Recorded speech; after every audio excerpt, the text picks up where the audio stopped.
विधिमंडळ कामकाज सल्लागार समितीची आज बैठक होणार आहे। पहिली बातमी आपण सविस्तर बघतोय। हिवाळी अधिवेशनासंदर्भात आज मुहूर्त ठरणार आहे आणि नागपूर अधिवेशनाची तारीख सुद्धा आज ठरणार असल्याचं कळत आहे। विधानसभेसाठी काय कामकाज ठेवता येईल यावर सुद्धा चर्चा आता होणार आहे। विरोधक कामकाज सल्लागार समितीच्या बैठकीमध्ये सामील होणार का याकडे सर्वांचं लक्ष लागणार आहे।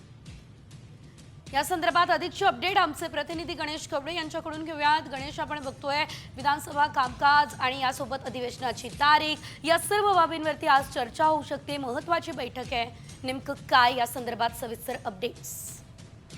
नक्कीच सरकार स्थापन झाल्यावर पहिलंच अधिवेशन आहे ते हिवाळी अधिवेशन होताना पाहायला मिळणार आहे। मात्र हिवाळी अधिवेशन नेमकं किती तारखेपासून किती तारखेपर्यंत घ्यायचं याचा मुहूर्त आहे तो आज ठरवला जाणार आहे।